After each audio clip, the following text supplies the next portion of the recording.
A fierce gale howls through the Missouri River Valley. The calendar shows January, and the mercury has plummeted to a chilling 34 degrees, far beneath the freezing point. Across the vast, exposed plains, refuge is non-existent. Neither trees nor elevated terrain impede its force. The atmospheric current travels unimpeded, spanning from the Arctic Circle down to the Gulf of Mexico. Any entity ensnared by its trajectory either yields or perishes. Yet, nestled beneath a modest, frost-covered earthen elevation, a hearth glows warmly. Within, the ambient temperature permits comfortable sitting without additional wraps. Youngsters slumber peacefully on elevated sleeping surfaces. Enveloped in bison pelts, a female processes maize. Echines steer restlessly within an enclosure adjacent to the entry point. The interior walls offer quietude, and no chilling current brushes the skin. Beyond the structure, the tempest rages. Within, existence persists. This dwelling is neither a natural cavern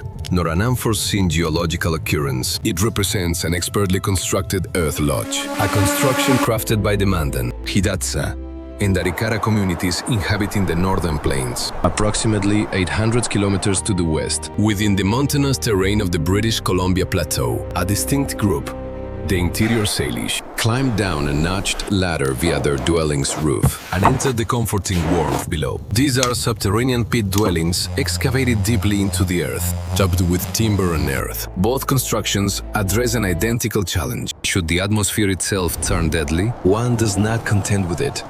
Instead, one withdraws below its surface. The physical characteristics of the northern winter prove relentless. The ambient surface temperature reveals merely a fraction of the situation. The genuine adversary is the atmospheric current. Throughout the vast Great Plains, no mountain ranges exist to impede its progress.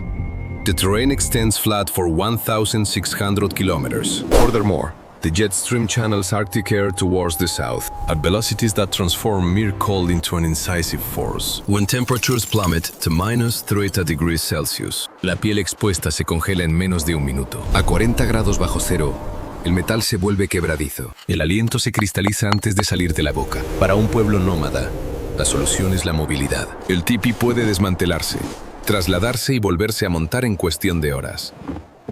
Pero para las sociedades agrícolas sedentarias, como las que cultivan maíz, calabaza y frijoles en los valles de los ríos, la movilidad no es una opción. Deben quedarse donde crece el alimento, y el alimento crece en la tierra. Así que se adentraron en la tierra. La tierra guarda un secreto. Mientras que el aire por encima oscila salvajemente entre el calor del verano y el frío del invierno, un rango de 80 grados Celsius, el suelo bajo la línea de congelación no se mueve. Cava 1 metro y la temperatura se mantiene constante. Cava 2 metros y llegarás a una zona que se mantiene entre 4 y 10 grados Celsius todo el año, sin importar lo que ocurra en la superficie. Esto no es calor, pero es estabilidad. Y en un mundo donde el aire exterior baja a 30 grados bajo cero, empezar a calentar a 5 grados positivos lo cambia todo. La carga térmica, la cantidad de energía necesaria para hacer un espacio habitable, se reduce a más de la mitad. No estás intentando subir la temperatura a 70 grados. La estás subiendo 15. Los Mandan y los Hidatsa entendieron esto sin la ayuda de termómetros. Excavaron pozos circulares, poco profundos para los estándares modernos, de 1 a 4 pies de profundidad, pero lo suficientemente profundos como para colocar el suelo de la vivienda por debajo del viento. Los Salish cavaron más profundo. Sus casas pozo descendían de 3 a 6 pies, a veces más. In British Columbia, at Kitley Creek, archaeological teams unearthed indentations measuring 20 meters across. These represented the vestiges of dwellings that accommodated large families over many generations. Mere depth, by itself, is insufficient to constitute a dwelling. The structural framework needed to bear the ground's mass without giving way. The Mandan people's answer involved a timber framework. At the lodge's core, 4 substantial cottonwood pillars, each with the girth of a human torso, were positioned to form a square. These pillars bore the weight of horizontal crossbeams, which together created a cuboid shape, serving as the edifice's primary structural element. From this central core, rafters extended outwards, supported by a secondary circular arrangement of more diminutive posts situated close to the exterior wall. No nails or any metallic fastening devices were employed. The upper sections of the upright posts were bifurcated, designed to securely hold the horizontal crossbeams. Once the roof was covered with many tons of soil, The immense load exerted pressure on the connections, firmly interlocking them. The construction leveraged gravitational force. Its stability increased proportionally with its mass. It possessed the capacity for minor yielding when the frozen soil shifted or when cyclonic gales assailed its exterior, yet it would not fracture. Crucially, it remained unbroken. Following the completion of the framework, the various strata were applied. It is at this juncture that the brilliance of the architectural concept becomes apparent. Should damp earth be applied directly to timber, the wood will inevitably decay. Humidity hastens decomposition, leading to the collapse of the dwelling within a mere 2 or 3 years. Aware of this vulnerability, the constructors incorporated a distinct separation. Initially, a network of willow boughs was interlaced over the rafters. Esto dispersó la masa de la tierra, evitando que cayera por las aberturas. También facilitó la circulación del aire bajo tierra, asegurando que la madera estructural permaneciera seca. Luego se colocó una capa sustancial de vegetación de pradera desecada sobre el sauce. El pasto no conduce el calor, en cambio, atrapa el aire dentro de sus tallos y hojas. El aire confinado se encuentra entre los agentes aislantes más efectivos de la naturaleza. Este estrato particular funcionaba de manera similar al aislamiento de fibra de vidrio que se encuentra en las paredes contemporáneas. Era ligero, económico y muy eficaz. Finalmente se cortaron bloques sustanciales de césped y se dispusieron en capas sobre la vegetación, con un espesor de entre 0,3 y 0,6 metros. Esto constituía una masa térmica más que un simple aislamiento. Durante las horas del día, el hogar central de la vivienda calentaba el aire ambiente, que posteriormente irradiaba hacia la tierra. El suelo absorbía este calor durante el período nocturno, cuando el fuego había disminuido. La tierra luego descargaba la energía térmica acumulada de nuevo en la cámara. La temperatura interna de la vivienda no fluctuaba erráticamente entre los ciclos diurnos y nocturnos.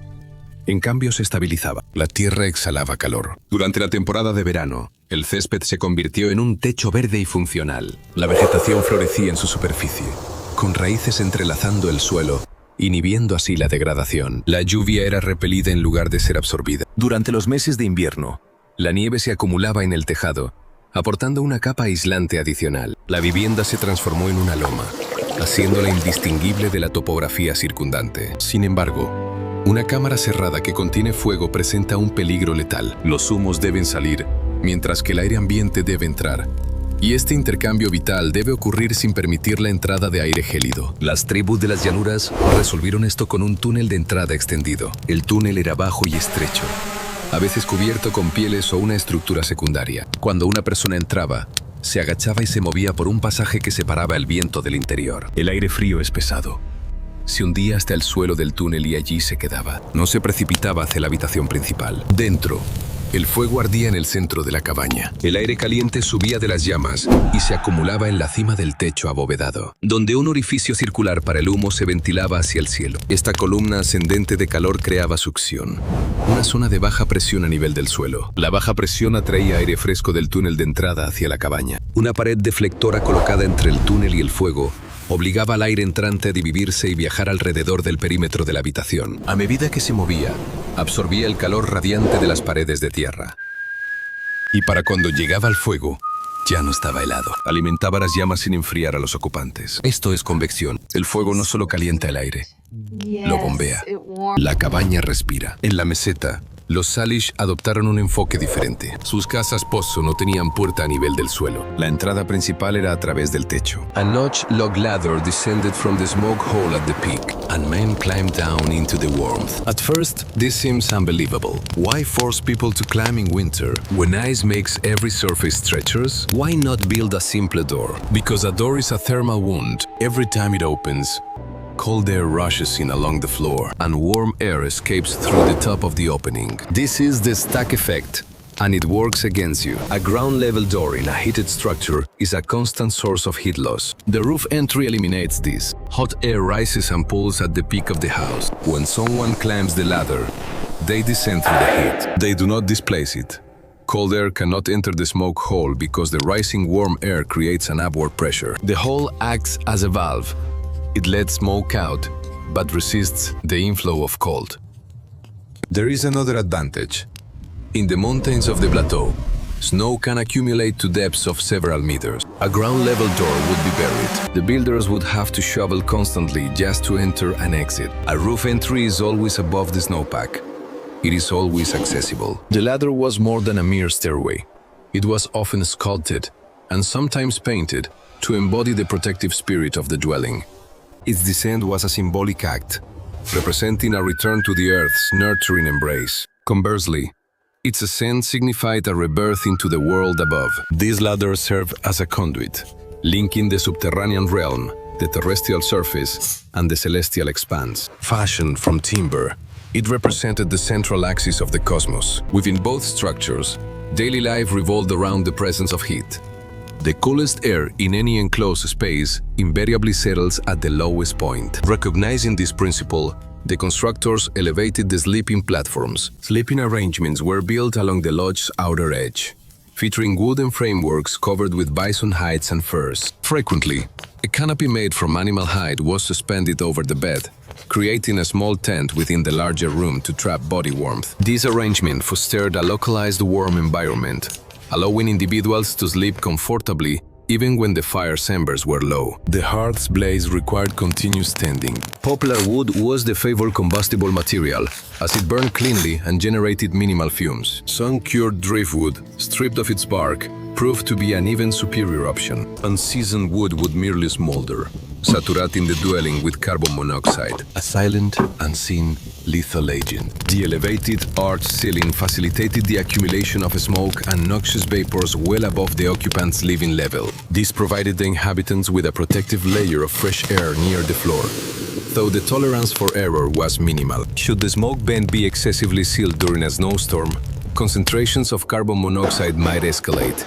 Utilizing damp timber resulted in incomplete combustion, releasing hazardous amounts of the gas. Aunque la documentación histórica sobre incidentes de envenenamiento es inexistente, el peligro inherente era innegable. Poseer la sabiduría cultural para mantener un fuego de combustión limpia no era solo una elección, era fundamental para su existencia. Además, las viviendas y dazas se beneficiaban de fuentes de calor alternativas. Durante las noches más gélidas, los caballos eran llevados al interior.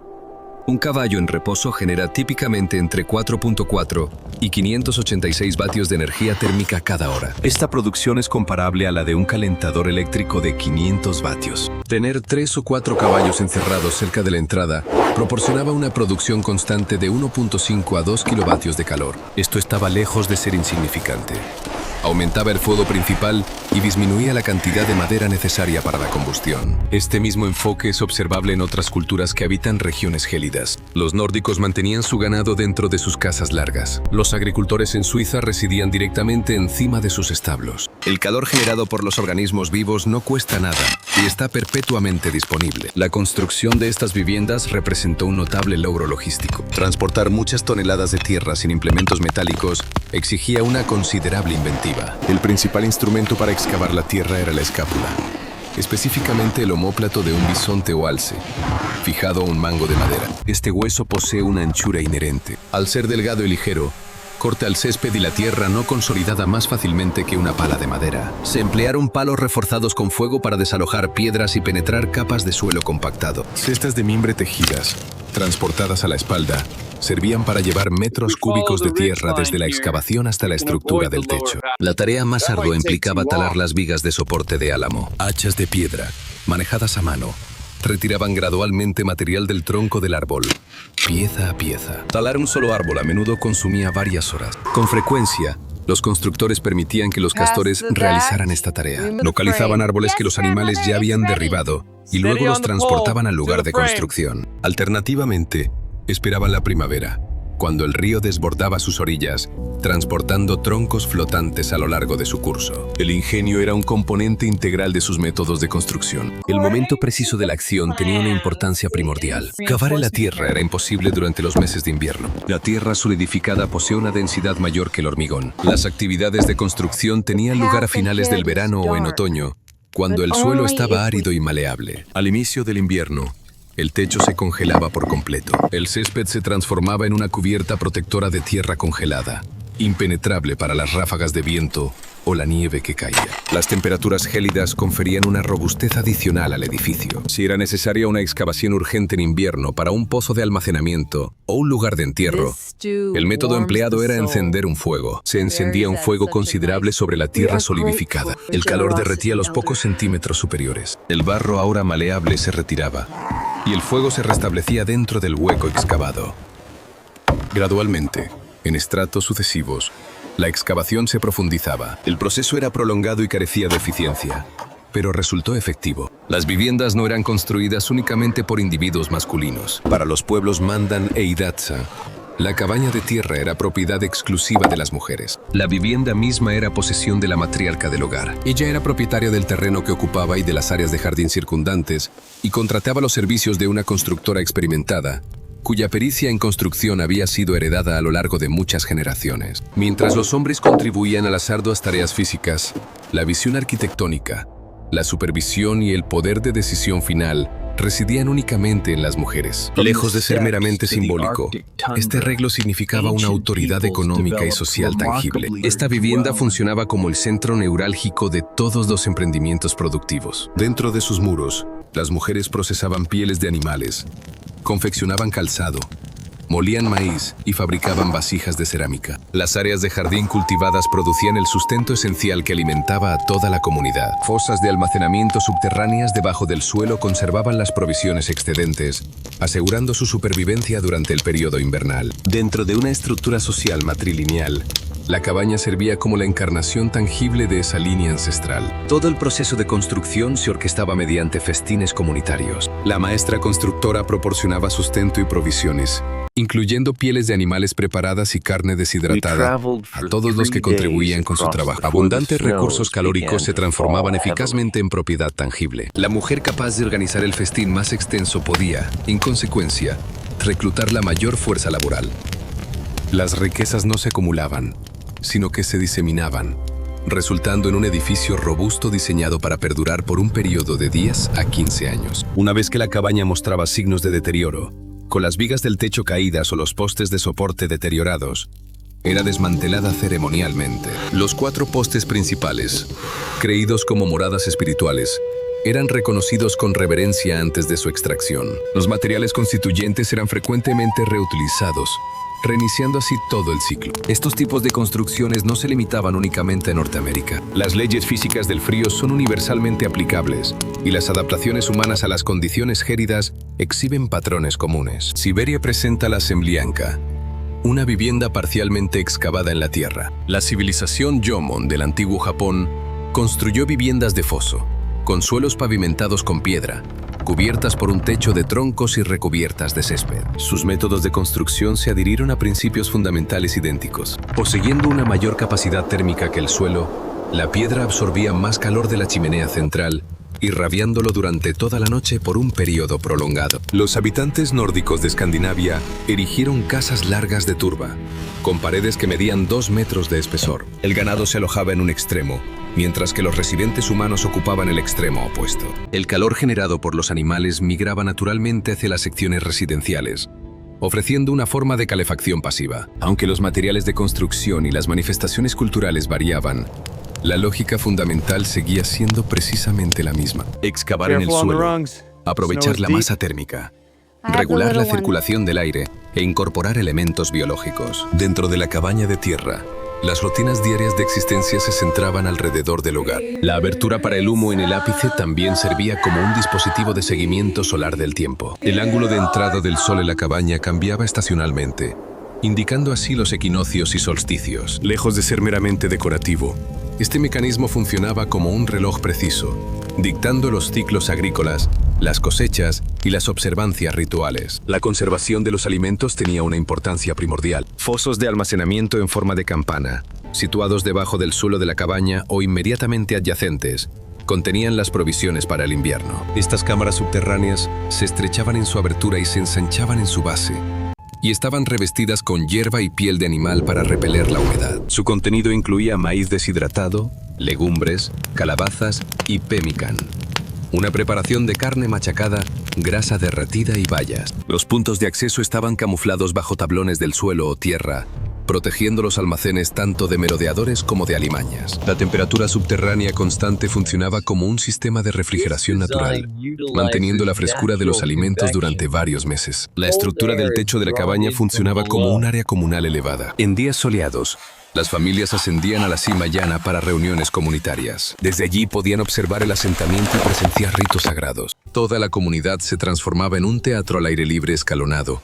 donde los tejados servían como puntos de observación para la audiencia. Sin embargo, estas viviendas trascendían la simple definición de hogares. Servían como intrincados planos del cosmos. La base de la estructura encarnaba la esfera terrestre, presentándose tanto plana como circular. La estructura arqueada superior reflejaba los cielos. La salida de humo funcionaba como el ojo vigilante de la vivienda, dirigido hacia arriba, hacia el profundo enigma. El cuarteto de pilares centrales era percibido como los soportes mismos que sostenían la cúpula celestial. Estos pilares encarnaban los 4 puntos cardinales principales y tenían conexiones con cuerpos celestes distintos, específicamente las estrellas de la mañana y de la tarde. A medida que la vivienda tomaba forma, se entonaban melodías para garantizar su estabilidad duradera. Esta edificación era considerada sensible.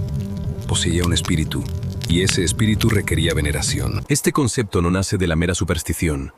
En cambio, representa principios de ingeniería envueltos en una profunda creencia. Cualquier vivienda descuidada en su mantenimiento sucumbiría inevitablemente a la ruina. Mediante la concesión de importancia espiritual, la cultura aseguraba su escrutinio constante y su necesaria reparación. El ritual establecido servía eficazmente como el programa prescrito para el mantenimiento. Los colonizadores europeos, haciendo su aparición en los siglos XVIII y XIX, erigieron cabañas de madera directamente sobre el suelo. Tales edificaciones se caracterizaban por paredes perpendiculares y techos cubiertos con tejas de madera. Aunque tenían la apariencia de residencias típicas, eran de hecho fallos catastróficos en la regulación térmica. Ráfagas de viento permeaban los intersticios entre los troncos. Los tejados permitían que el calor se disipara. Fireplaces, when vented through chimneys, extracted heated air from the interior, allowing chilly currents to infiltrate. Colonists consumed vast quantities of timber in an effort to maintain warmth within dwellings that native inhabitants would have deemed unfit for habitation. In stark contrast, the Earth Lodge demanded significantly less combustible material. The ground's inherent thermal mass accomplished half of the necessary effort. Its convective air circulation mechanism recirculated warmth instead of expelling it. The structure's modest elevation served to divert the wind's force. Through experimental archaeological studies, it has been demonstrated that even with external temperatures plummeting to -30 degrees Celsius, a meticulously constructed Earth Lodge could sustain an internal climate ranging from 15 to 20 degrees Celsius, providing sufficient warmth to comfortably wear a linen garment. This represents not rudimentary engineering, but rather fitting technological application. It leverages readily available resources to address immediate challenges, generating negligible refuse. Its sustainability far surpasses that of contemporary building practices, which are reliant on fossil fuels and intricate industrial logistics, a dependency it entirely avoids. Far from being transient refuges, the Pit House and the Earth Lodge constituted dwellings engineered for enduring habitation. These structures saw continuous occupation annually, being bequeathed from one generation to the next. Their existence stemmed from centuries of meticulous refinement, iterative experimentation, and the accretion of collective wisdom. Their architectural conception arose not from singular brilliance, but from a shared intellect disseminated throughout historical periods. The lodges were forsaken when climatic conditions altered, when bison migrations occurred, and when European maladies and forced relocation necessitated the desertion of settlements. Their overhead coverings gave way, their supporting timbers decomposed, and the resulting hollows became inundated with earth. Nevertheless, they imprinted lasting marks upon the terrain. Contemporary archaeologists are still able to discern their presence. Circular imprints within the soil, configured in arrangements that convey tales of communal living, commercial exchanges, and existences intertwined with the natural environment. The breeze continues to sweep across the Missouri River Valley, and temperatures persist in plummeting to -30 degrees Celsius, yet the lodges themselves have vanished. The expertise employed in their construction became fractured, dispersed, eradicated in certain locales, yet safeguarded in others. La prueba perdurable consiste en agujeros de postes, estratos de carbón de sauce y hierba, y los peldaños muy pisados de una escalera que se hunde en la oscuridad, y la comprensión de que prosperar en un entorno implacable no se trata solo de fuerza bruta. En cambio, depende de una observación aguda, una adaptación flexible y una profunda humildad. Implica discernir cuándo retirarse, cuándo atrincherarse y cuándo permitir que la propia tierra cumpla su función. Significa comprender que el suelo bajo los pies es más que una simple base. Es un aliado. Los Mandan, Hidatsa, Arikara y Salish no vencieron el invierno. Más bien, se integraron con él. Construyeron viviendas que armonizaban con el terreno, extrayendo calor de la tierra e iluminación de las llamas, proporcionando refugio para las familias, el ganado y la abundante cosecha almacenada. Transformaron el suelo en un santuario e hicieron que el viento fuera insignificante. Y cuando el fuego disminuía, cuando la nieve se acumulaba profundamente, cuando el aire exterior se volvía gélido, se retiraban al calor y esperaban su momento.